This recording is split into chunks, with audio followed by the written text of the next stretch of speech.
Hello, everybody, and welcome to a brand new episode of the One Stump Short Podcast, episode 12. And this week I'm joined by, well, if you listened to last week's episode, I'm joined with the other half of the Freelance Cricket Club Podcast. He's also a writer for ESPN, Cricinfo, The Guardian, and many other outlets. Please welcome to the show, Vithushan Ehantharajah. Hi, Vish, how are you? I'm very well. How are you? I'm good. Thanks very much for joining me today. Great to have you on. As mentioned, I had Will last week, so great to complete the set, as it were. Yeah. I've no doubt Will brought your podcast into disrepute, so I suppose I'm back here to bring it back some credibility. Well, I spoke to before we started recording last week. Will was sort of polite and said, "Yeah, are there any house rules? Should I try and mind my language?" And I kindly pointed out to him that the first person I had on as a guest for the podcast was Peter Miller, he's he has got a mouth on him. Yeah, he's just escaped from the Navy, I think. But that's a particular way of putting it. Yeah, that wasn't a particular concern of mine when Will asked, given where I've been before. But no, delightful to have you on. I mean, we're talking on this Wednesday evening, and a couple of big stories in English cricket today. The first one was the ECB vote. 31 of the 41 bodies or parties, however you call it, who get a vote on such things have supported the ECB's proposal to amend the constitution, create a new T20 tournament based on the city teams. Now, I won't dwell on it for too long because I think most people have said their piece, but we are where we are now in a kind of weird shout out to 2016, whereas we're now in this situation. Let's deal with it. But what's your take on that whole thing? I think it's quite interesting. You know, we've seen counties over the last, I suppose maybe even the last 6 months, but certainly in the last 2 months, have kind of systematically come out and said whether they were voting for it or voting against it. I mean, just the other day, Kent said they were abstaining, which I didn't know was an option, but essentially means that you're not going to vote for it. And I suppose objectively, it's nice that this vote is out of the way and that we can stop with all this grandstanding. I think one of the elements that has come from hearing how these counties are approaching this particular vote has been really that a lot of the counties that have voted in favour for it have done so, with a heavy heart. I think a lot of the concerns are very real, and I say that as someone who is in favour of this new T20 competition. I think one of the things that has really surprised me about it has been the manner in which the ECB have gone to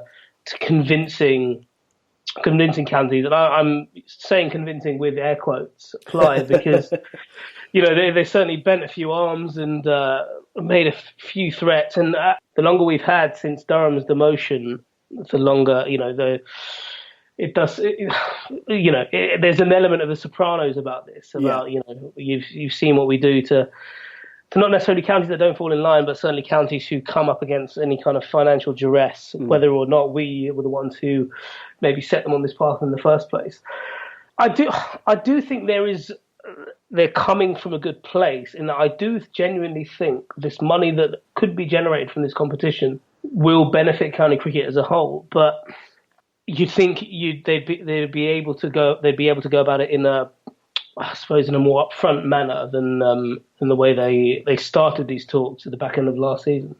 Yeah, I mean, I think you kind of touched on it there. The thing that strikes me the most is that, and some of this stuff has kind of leaked out into the public domain via the hard work of people like George Dobell, where the ECB have kind of tried to gag counties and threaten them with, well, if you're going to be a dissenter and hold up this process, maybe you won't get as much of the £1.3 million as we've offered you all as someone else. You might only get 1 million or £500,000, and that kind of strange tactic. And the other thing that sort of concerned me, and still does in a way, is some of the terminology people like Tom Harrison have used, where they've talked about taking leaps of faith. And that doesn't strike me as a particularly confidence-boosting turn of phrase when you're talking about making quite a substantial change to English domestic cricket, which could have quite far-reaching long-term implications on the whole system here. Yeah, I mean, to be honest, that's probably one phrase used by Tom Harrison that I think is quite sincere, because I think he's come out with a lot of management speak recently that people have picked up on. I think, and he's right, really, isn't it? It is a leap of faith, regardless of how ironclad, these things may be with regards to all the surveys that they've carried out and all the projections on earnings that they seem to have gotten for the losses in the first year and how they can make that up in the years to follow after 2020. it's a, it's just so awkward because I think it's a good. I think it's a very good idea, and I think it's long overdue. I think the ECB have long been chasing their tail about this. Latin Modi came to them with an idea for the IPL, which they turned down. Hence why they decided to get into bed with Alan Stanford when the IPL was kicking off. And at least now they're doing it on their own terms, and I suppose not with a Texan billionaire who's going to end up in jail one day. No, that's true. It's interesting, as I say. I mean, I've not been in favour of it. I've been quite honest about that. But as I said, well, can I ask? Sorry, Rob. Can I ask what about it you're not in favour of? I'm concerned about how this is going to work with the counties, because obviously we're overlaying this new 2020 tournament on top of everything else we have anyway. So they say the 2020 Blast is going to continue. Obviously, the One Day Cup will continue, and understandably so, because I would assume that 50 over cricket will also maintain some importance because of things like the World Cup and maybe the Champions Trophy if that continues too. Yeah, so it's a byproduct of the tournament, really. It's the tournament itself. You might be in favour of, but it is how it affects. Okay, well, I mean that's I suppose that's the biggest issue, and that's one of the issues I have with the 50 over competition, which is supposed to run concurrently with or alongside the this 2020 tournament in 2020. I don't understand how that works, considering the crossover of 2020 and 50 over players. I think that makes no sense whatsoever. Exactly, I also think, if you think about it as well, England are going to be playing test matches at this time, so there are invariably going to be places in the T20 competition is going to be slightly diluted anyway with test matches going on during that time. So therefore, that they're going to teams will have to pluck players from this 50 over competition into their T20 sides, and therefore that 50 over competition is going to be very diluted indeed. And I think a few people have pointed out that it'd be interesting to see, after all the hard work that England have done to get better at white ball cricket since the 2015 World Cup, I think England will do very well in the Champions Trophy this summer. I think they'll do, set to do pretty well in the 2019 World Cup as well, but I'm not entirely sure how 2023 is going to go. Yeah, I mean, that's the thing, that's part of my concern maybe, is there does seem to be all these questions that nobody can really answer and how it works. And even just down to sort of fundamental things that they seem confident they can get crowds in by trying to associate people with a city rather than a county, which I can understand the argument that Northamptonshire or Nottinghamshire is slightly antiquated. I can certainly understand where they're coming from, but I also find it difficult to see the classic example, people from Sheffield cheering on the Leeds Lasers, or whatever the hell they call them, or people from Liverpool cheering on the Manchester whoever, whereas they would probably cheer on Lancashire. I just feel like they're maybe setting themselves back half a step by alienating certain existing fans in this method. So you're not only trying to grow a crowd, you're actually trying to claw back some people you've lost to then grow on top of that. And it seems counterintuitive to me. And the other thing is 2020 is quite a long way away in terms of how landscapes can shift, because we've now got 2020 tournaments in Hong Kong, in Pakistan. Obviously the IPL, the CPL and the Big Bash are well established and very popular in their own right. And the other thing I wonder is how far can the 2020 bubble stretch before people get a little bit of fatigue? And as you said, if guys like Joe Root and Ben Stokes aren't involved in England's own domestic 2020 competition, it feels like that devalues it quite significantly to me. Yeah, I mean that's a really interesting point you raised there, because Cricket South Africa have just talked about or certainly they're really pushing their new T20 competition as well, and in 3 years' time there's going to be quite a minimal amount of real estate in the calendar for a T20 competition. As you mentioned, Hong Kong as well. They started their T20 competition, which I suppose relatively was a success, but it's something they'll look to grow as well. And just given the amount of money that is in and around Hong Kong as a nation, let alone as a cricketing force, you could see that there's everything there for that to take off in a big way. The PSL is going from strength to strength as well. So it's a good point. We we might be a little late on the draw. Because the other thing is with 20. I mean, granted, this is only well, partly only affecting 2020, though the second point of this might extend beyond that, is 2020 is also the Olympics in Tokyo, so part of it will clash with that. I think the Premier League will probably start at the same time as the new 2020 competition is ending. So you're going head-to-head with two other pretty significant sports events. Now, granted, the Olympics is only in that first year, and they also dodge a bit of a bullet in 2022 because the Football World Cup is going to be later because it's in Qatar and all that jazz.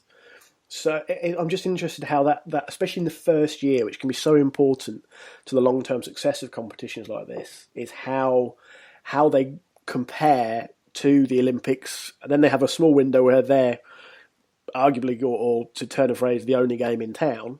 And then the Premier League starts. So it's sort of a bit of... And as we said, there's England cricket going on as well. So it's just sort of a strange mix of scheduling, which don't necessarily help the first year of the competition.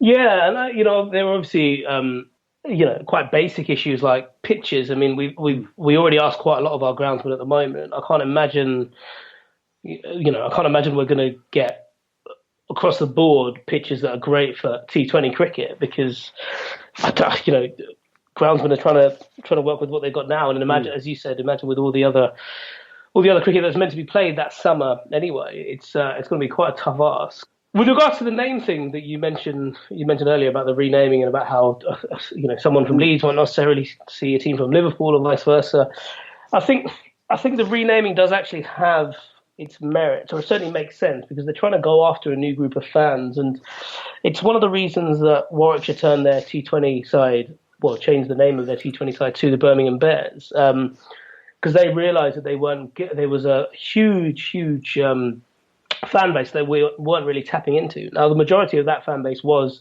from Asian backgrounds in the Birmingham area, specifically the Birmingham area. And one of the things they looked at through, after going into the communities and talking to them about why they couldn't relate to Warwickshire, is because they found the response they got was that they saw Warwickshire as quite, I'm not quite sure the correct way to put this, but they found it quite isolating. They didn't identify with Warwickshire because in their eyes, Warwickshire was a traditionally English cricket club, somewhere where they haven't necessarily felt welcome before because there haven't been too many Asian players. And Warwickshire, relatively across the board, has had quite a strong Asian representation, specifically in the 90s as well. So one of the reasons they changed their name was because they wanted to bring in these fans, essentially, who identified more with, say, IPL franchises or Birmingham being the city where they live in. So I can understand why this has been quite a key part and quite a contentious part of the of the ECB's proposal, and something that they have really hammered home and really stuck up for, because I do think there's a lot of merit in that. But at the same time, I can understand why a Leicestershire fan won't want to go and see the Nottingham Sheriffs or whatever they're called. Yeah, but again, that this competition isn't meant for them, as harsh as that may sound. As I say, it just seems counterintuitive to me to, and I take your point that it's not meant for the kind of people that are already into cricket. It just feels counterintuitive to me to almost start from an attitude of we'll start from zero. But I mean, I guess as I said at the top of the show, we kind of are where we are, and it looks like we're gonna push ahead. It's just one of those things that sort of concern me, especially when they use a comparison to the BBL, because the geography of Australia and the population spread of Australia is so different to the UK. You've got those sort of almost concentrated population centres in the cities, whereas we are a bit more spread out here. So it's that comparison has always interested me for that reason. Really, is that people say, well, you look at what the BBL have done with sort of Melbourne and Sydney instead of Queensland and New South Wales. It's like, well, a lot of people do live in Melbourne and Sydney, compared to sort of Leicester, where Leicestershire is a much bigger geographical area to pull from and so forth. But it's interesting, and as I say, I know it's been a divisive one, and even just sort of firing a few tweets around this week. I think David Lloyd replied to one of mine and sort of said, should the players get a say? It's like, well, yes, but I would imagine it probably varies or depends which player you speak to as to what answer they give you as to what the future of cricket. I mean, Owen Morgan, I'm sure, given some of his previous comments, he's probably very strongly in favour of this, whereas others who, just to pluck a name out of the air, Andy Carter, who's been sort of a decent medium pace sort of trundler for Nottingham and Northampton and others, probably isn't that bothered because he's not going to play in this competition. So for him, it shifts things differently. So yeah, it's been interesting. I've spoken to a few players about it, and the majority, by and large, I think one of the most interesting conversations I had was with a county player in his late 20s who reckoned by the time this competition comes in, he would be, he wouldn't be anywhere near a side, or might make a side here and there. But one of the things I found quite interesting talking to him was that, he was saying how ultimately there are going to be more and more championship, long form only players, certainly long form specialists, because of the way the season is. There would be, they'd almost get back to a situation where players might be given 6-month contracts instead of yearly contracts, or certainly contracts where the pay is concentrated around their work in the summer rather than, as it is for the most part, all year round for players with full-time contracts. And he reckoned that would reduce the number of professional cricketers in England by a third, which is an issue. And I know people talk about in professional sport, it's about the cream rising to the top and whatnot. But ultimately, to think that certainly at the very start of this competition, or certainly in the very first few years, we might have a situation where a third of professional cricketers are essentially out of work. That is quite a scary number of players, and that's considering the amount of work that goes into keeping players, giving players a future after the game, and even players who have enjoyed, a 20-year-long career. That is something that the PCA and the ECB should probably have an eye on, and they might do at this moment in time. But that is quite a hefty number of people who could be in a bad way financially going forward. Yeah, and this is kind of all part of the concern. There just seems to be these very open-ended, not always pleasant questions that need to be asked. And I know some people are perhaps understandably cynical as to where this leads for the 18 first-class counties. Does it mean that a Northamptonshire disappears? I can understand people's cynicism, certainly as we kind of touched on earlier, in the way it's sometimes been handled by the ECB, is that people are and people can be suspicious naturally, is where does it end? And especially if they now have the power to change the constitution where they can do things without needing to involve the 18 counties. As I say, I can understand why just human nature is part of this, but why some people are perhaps suspicious. Yeah, no, absolutely. And, look at the ECB's track record for the last few years. I don't think they've given people a lot of reason to trust in them. No, certainly. I mean, the Durham situation alone, I think, has played into that. But it was one of the pieces of county news today, which kind of was a bit of a bolt out of the blue, considering we're only about 3-4 weeks into the new season. Zafar Ansari decided to call time on his career. He's just 25 years old. Of course, he played 3 tests for England during the winter, and Alex Stewart admitted pretty much the same as I've just said, that it was a shock when it happened, but quite a remarkable young man and quite an interesting career he's had, really. Yeah, no, absolutely. It was. I don't know whether it was sad or disappointing, or it's just a shame that we won't get to watch him on over the summer, because he was. I've always found him quite a fascinating player, because there was that season in. Trying to think back, maybe it was 2015, where he was opening the batting for Surrey and scoring at maybe 30 runs per 100 balls, and yet had the highest strike rate in the T20 Blast. Yeah, I suppose it's a retirement that in one way can be celebrated, because here's a guy who for so long has said that cricket isn't the be all and end all, and he does want to do other things, and he's come to the decision at the age of 25 to do that. He's walking away from the game with a lot of options open to him, and I think that's only a good thing.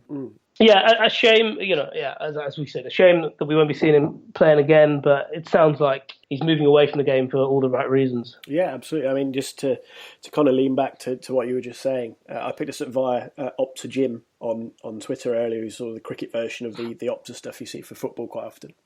And he said, Zafar Ansari is the only spinner to take 90 wickets and post 2,000 runs in the county championship since 2014. So it sort of gives you an idea of the ability that he had. But as you said, he's got options. This is a guy with a double first in politics, philosophy and sociology from Cambridge University. And he added a master's degree with distinction. That's just been greedy, isn't it? I know, it's crazy. Oh, we get it. You're a smart bloke, Zafar. Yeah, it's just... Settle down.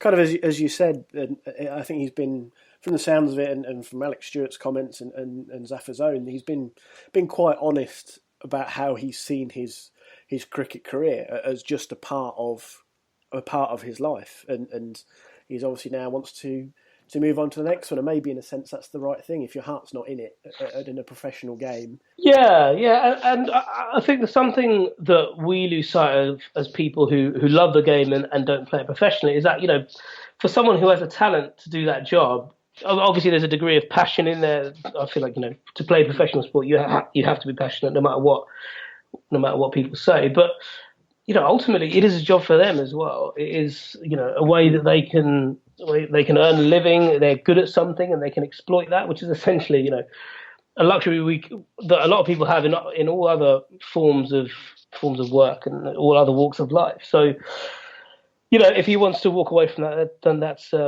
entirely on him, and it's entirely his decision. I don't think absolutely. I don't think we can sit here and say, I've seen a few tweets of people saying that, I wouldn't walk away from an England and Surrey career. I was like, well, yeah, you would never have to make that decision. So fair play to you. Lucky you. But I think as well with we only need to look back almost a year. I feel like it's almost a year to the day that the James Taylor career was taken away from him, and.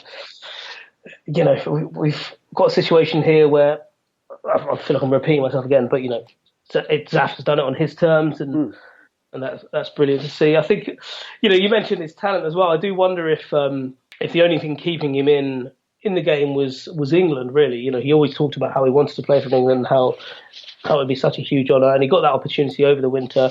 And I wonder if maybe he thought, oh, you know what, this is good, but maybe I'm a bit too far away. He spoke at the beginning of the week in a BBC podcast with Alison Mitchell about how he thought, he wasn't ready in hindsight. And maybe through that he thought, well, actually, what do I have to do to be ready to play for England? Am I willing to do that? Probably not. Why don't I start my career now? Because the other thing as well, considering the fields that he's going into, to go into law as a 30-year-old is a lot harder than going in as a 25-year-old. Yeah. You're surrounded by people your own age. You have that extra bit of drive and enthusiasm. You don't feel like the older person in there, because I'm not entirely sure if he has his LPC, but for people doing that, they would be in their mid-20s, even if they were coming out of university and doing that straight away, that conversion exam. So, yeah, he's probably chosen the perfect time to do it, really. So, yeah, fair play to him. But shame that we won't be seeing him in his really, really old school left arm spinning action. It really was a joy, but fair play to him, and can't help but wish him all the best. Although he doesn't need luck, does he? As we just said, the man's a genius. Yeah. He'll probably, you know what? Cricket has probably stopped him curing cancer. Cricket has probably held him back and held the rest of the world back because of it. So, no, spread your wings, Zaf, and fix this mad world for it. Yeah, this will be a George DeBell exclusive interview in about 10 years' time, where he's invented cold fusion and established a colony on the moon or something. Well, I mean, we're already, a lot of people are already talking about whether he has grander ambitions for any kind of political office. So, I mean, I'd like to go on the record and say I'm 100% backing Ansari for 2021.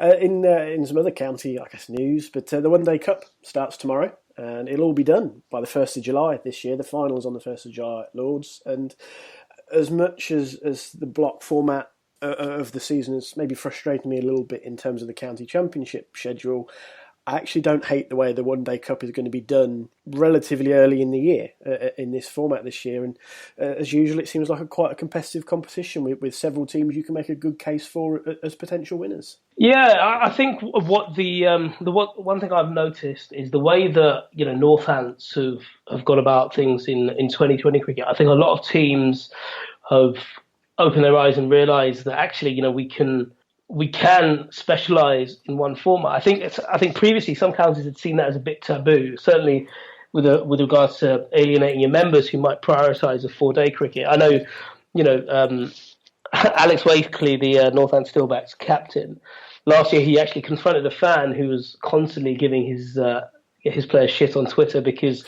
he was talking about how this guy was saying that they were deliberately losing county matches or not playing their strongest team in county matches because they were focusing more on white ball cricket and how it wasn't proper cricket and this, that, and the other.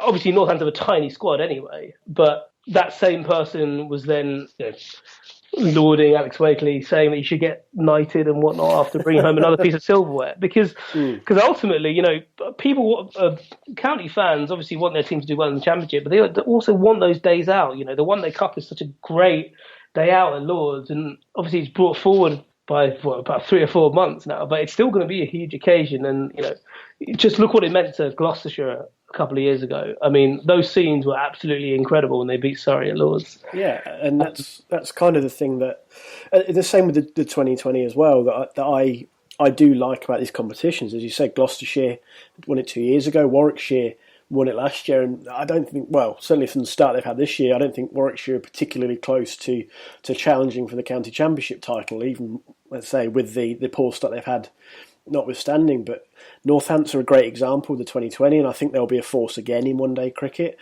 And I just like the way that there is a chance call it an unfashionable county can compete on an even footing. Glamorgan were great in one-day cricket last year, terrible in the Championship, but they were pretty good in one-day cricket. So, that'll be huge for them. And as we've mentioned, Gloucestershire already. If Kent can continue their good start to the year, it just seems to be these opportunities for smaller counties to pick up some silverware, and I think that's a positive for the game overall. Yeah, I think this will be good for domestic one-day cricket in this country anyway, because with where it was the last 2 years, a few counties were resting players here and there. Certainly because it came at a time in the summer when the championship tables had already started to take shape. So you knew if you were pushing to get promoted or if you're pushing for the title, and you also knew if you were close to relegation.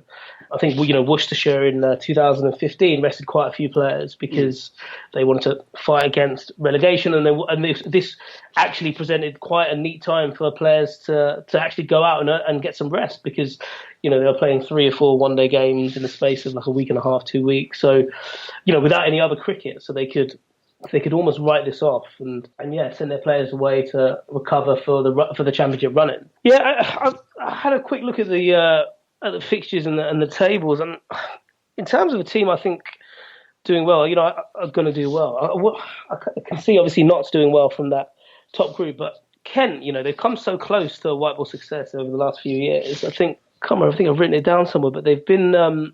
They've reached the knockout stages of the Royal London Cup for the last 3 seasons. So they've got, they still have a young, strong squad, a very good white ball squad. But you feel like they've been together for 2-3 years now. That this is the chance for them to really cash in and go on. I suppose, if I was going to say if I was a betting man, I mean I am a betting man. I will put I reckon I can't see why Kent wouldn't be value actually to go the whole way.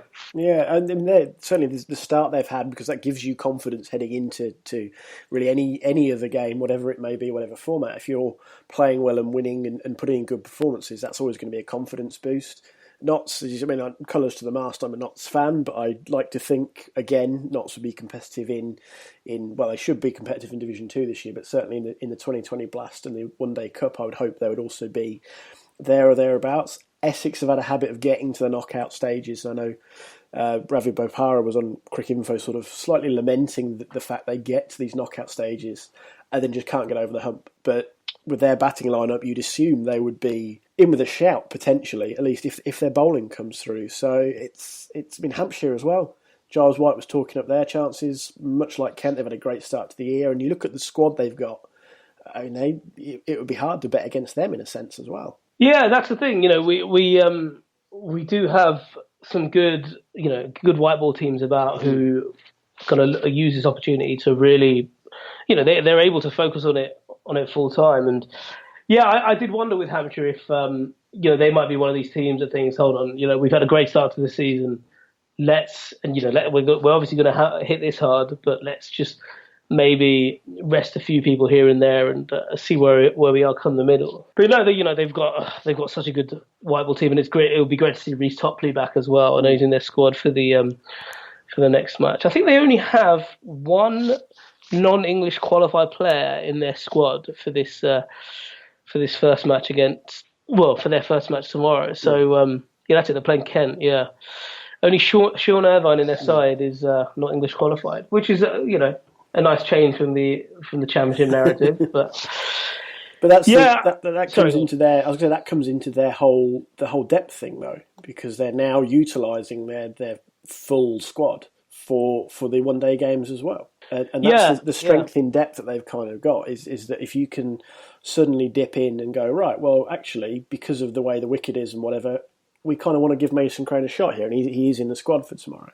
Or we can rest Kyle Abbott, and he can play later in the week. And that's a hell of a guy to call up later in the week as a bowling option. And the other thing I think, which is maybe significant for them, where other teams, certainly Yorkshire, are affected by this, is that I don't think they're going to be affected by many England call-ups this year. Dawson isn't in the England squad. Vince is on the outside again. Maybe a Jimmy Adams or a Michael Carberry might get a look in if they do really well and England have an injury, but I think that the England depth chart is now so established that I think Hampshire probably will avoid losing key players during the tournament because, of course, it does overlap slightly with the South Africa games and the Champions Trophy. Yeah, that's the thing. You're looking at the teams, aren't you, and wondering who's going to be the most hampered by England call-ups. And yeah, as you say, it's always going to be Yorkshire. Mm. And even a side like Kent, Kent will lose Sam Billings, but that's about it. North East isn't... Parnell. They'll lose Wayne Parnell as well. Yeah, Parnell.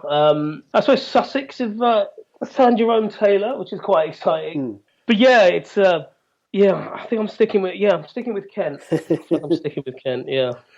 I'll stick with Hampshire for this one. Hampshire Notts final. But we've mentioned the Champions Trophy a couple of times, so let's swing through to that one to sort of finish with, as it were. And there's some sort of strange, I'll call it posturing, going on from the Indian board at the moment. They haven't named their squad yet. It's expected next week. Obviously, there's all this dispute about money and how the pie is carved up. But I'm going to assume that they are there for the sake of this show.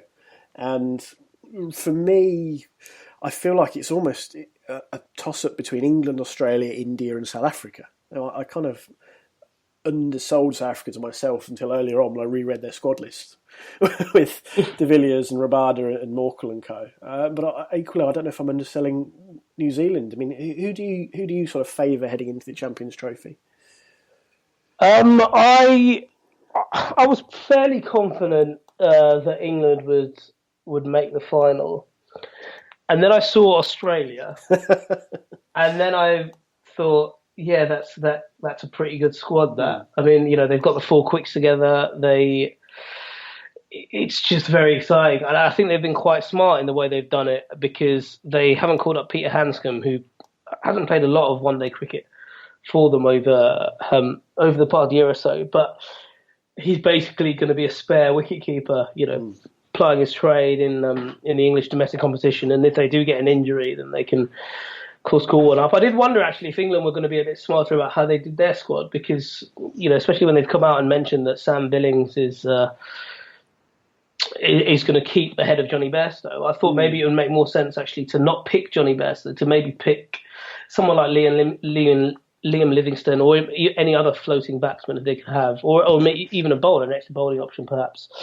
In their squad, and know that if there was an injury to Joss Butler and they needed to bring, say Billings was going to keep, they could then use that injury option to bring up Bairstow into the squad. Yeah, they haven't done that, and it sounds like Bairstow's a little bit peeved that he's not going to be keeping. But I mean, obviously, it doesn't have the best one-day record, but you still have that idea that he's too talented to leave out. And he obviously had that knock against New Zealand a couple of years ago, which seemed to set off something in his game across the board anyway. So, yeah, I think India as well, you said that, India are going to be there. I think they just find a way at these tournaments. They're just there's so much about them to like, especially with their quicks as well. You've got someone like Umesh Yadav, and if he does come over here, Bhuvaneshwar Kumar as well. They've got such depth in their reserves in all aspects of the game that you'd be wrong to overlook them. They kind of snuck through to the final last year a bit, and really England should have won that had Bopara and Owen Morgan not messed up the run chase. So yeah, I mean that's the thing with only 8 teams. I feel like we're about to reel them all off and say they're all in with a good chance. So let me say on the record that I don't think Bangladesh are going to win. It's I think that's. I'm not wild about Sri Lanka's team in probably in English conditions. That doesn't necessarily suit their game. Certainly at sort of May June sort of time. That's the thing though. You're looking at the tables here, and let's say you need 2 wins really, and if Sri Lanka, Sri Lanka should fancy their chances against Pakistan. Mm-hmm.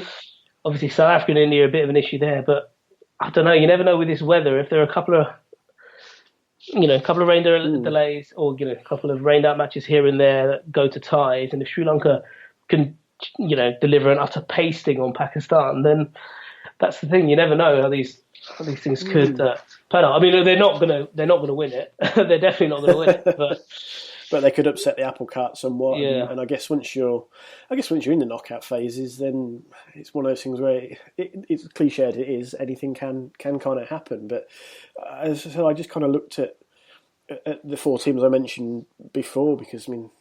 South Africa have got those sort of match-winning guys. I mean, Amla's just scored had a couple of great efforts in the IPL, couple of great innings out there. Du Plessis has done well. Imran Tahir can sometimes win a game on his own, depending on sort of the day and which way the wind's blowing, and obviously he is full value for money when he's in full flight. I think it was the IPL broadcast who asked who was quicker over 22 yards, Virat Kohli, De Villiers or Imran Tahir when he takes a wicket.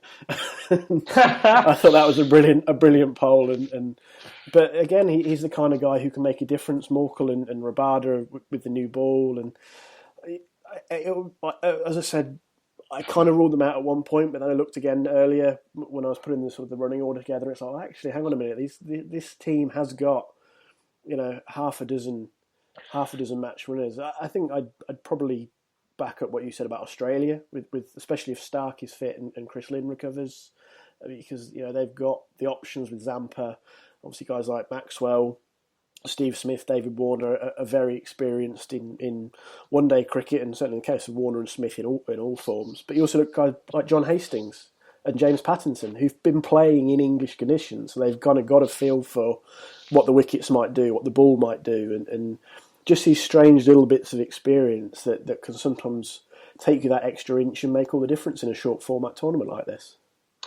Yeah, no, I agree 100%. I think the funny thing is you mentioned Imran Tahir there. I bet he'd rather be bowling against Australia, England, New Zealand rather than India, Pakistan, and Sri Lanka.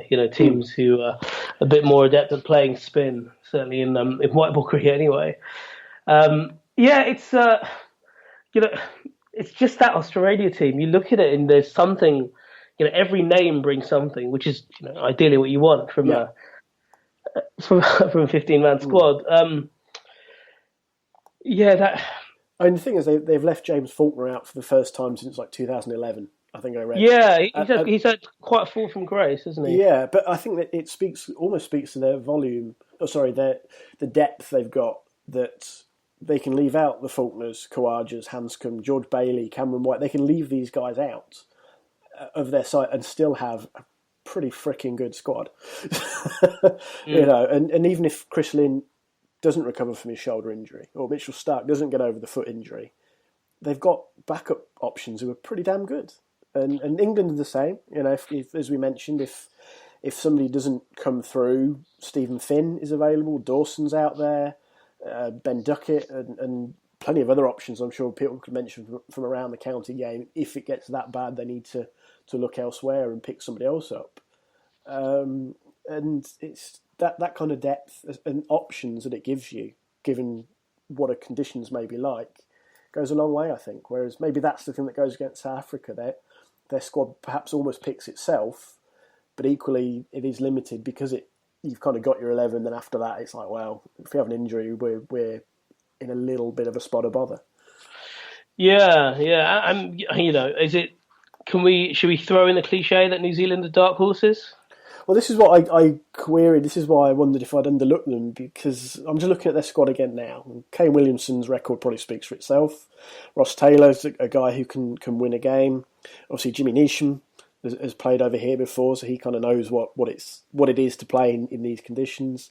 Bolt and Southey, again, kind of guys who've got reputations that speak for themselves. And McClenaghan and de Grandhomme are in the IPL. You know, they've got all these guys you could easily make a case for them, saying, you know, actually, in English conditions, in one-day cricket, which New Zealand do have a good track record in, to be fair to them, it ain't that bad of a squad, all in all. Yeah, I mean, Colin de Grandhomme's an interesting one, isn't he? He's kind of the upturn in his career over the last couple of years has been quite interesting to watch. He's just become such a reliable all-rounder, certainly in 2020 cricket. Obviously, you know, you mentioned he was in the IPL. I think he took 3 for 4, didn't he, the other day? Yeah, that was crazy, that game. Absolutely crazy. Well, that was the game that Chris Wokes tore things up as well.